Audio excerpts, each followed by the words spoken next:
So I asked Danny. I said, hey, you want to do this with me? But unfortunately, he had another group going. He was like really busy with that, and he really couldn't participate in another group at the time. So, but what I did was I sent his 2 tracks to Intersound as an example of what I want to do, and they gave me the go-ahead. So, going from doing those bass albums, I went into electronic music. So I was the first album, the first electronic music ever on Intersound Records. Um, he wasn't your first partner in Trip Theory, is that right? No. Do you want to talk about that at all before we switch out? About starting Trip Theory and representing that era, that portion of Trip Theory? Sure. I was very limited in time on producing each album.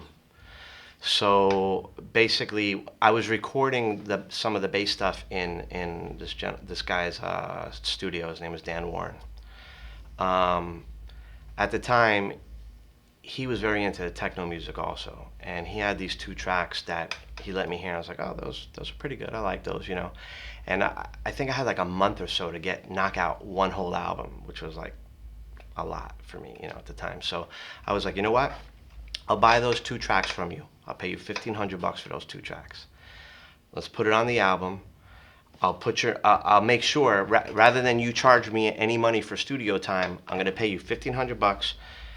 Don't charge me for studio time. Let me take as long as I need to get this thing done. You could work on it with me, and then I'll make sure. See, this is gonna benefit you because you're gonna get, royalties. I'm gonna split the royalties with you on the album. So rather than having to pay him 3,000 to 5,000, on studio time, I figured let me take my time with it, get him involved, and I'll just pay him a flat fee of $1,500 to be involved, and then he could have 50% of the royalties. I never really made him part of the group, but we released it that way. We released Trip Theory as me and him, but it was really me. It was my contract. It was my deal. It was me. And you want to tell you about the drama? Are you looking for that? No, I wasn't going to ask, but you're volunteering it, so I'll leave it up to you. We Just keep it clean. Yeah. We just, what happened was it started to take off. It started charting, like DJ Icy, and other big DJs just started charting it and mentioning it in magazines and stuff like that. I was like, wow, this thing's taking off. So we didn't have any shows yet, but it was playing. And what happened was we had done, I knew somebody in Miami that was an old friend of ours, which DJ Lace had started a record label called Basscore, and he started releasing his own bass albums. So he started something with this guy named Brian, a label called Basscore. Brian was kind of fronting the money, George was doing the production. Meanwhile, Brian went into promoting raves. So Brian's like, hey, look, can you do a show for us? And I was like, I negotiated a price which I thought was fair, and we played. And actually, Danny played also with us as Trip Theory. We all 3 of us kind of played as Trip Theory. So we did the show, and man, we got such a good reaction. And we played we just played every single song on the album, and people went nuts. But after that, the way we got shows out of town was I had a promoter called Pandisc looking for the guy who produced, I think it was 1, 2, 3, 4, 5, 6 bass. So they sent them over to Neil, and Neil's like, look, to be honest with you, Keith had a big part in this song, and he has this new group called Trip Theory. You should hit him up, because I don't go on the road and all that. Keith is doing that. So I spoke to the guy, and boom, I had a show out in New Orleans. About less than a month after that, we all did a show. Danny was System 2, we were Trip Theory, Puerto Rico. Right after that, we had Gainesville. The promoter in Gainesville knew a guy in Washington, D.C. He called the guy in Washington, D.C. Yo, these guys are unbelievable. Boom, we were in Washington, D.C. and it was rolling. It was going. We were just moving. This was 97? This was 97, yeah. Bo Crane, one last question. Go. Would you say that Bo's treatment of you and financial compensation was fair or unfair? What was fair? Well, I don't.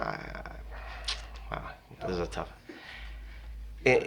I never got all my money. Put it that way.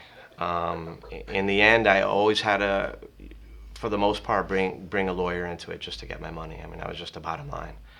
He would pay. He would give advances.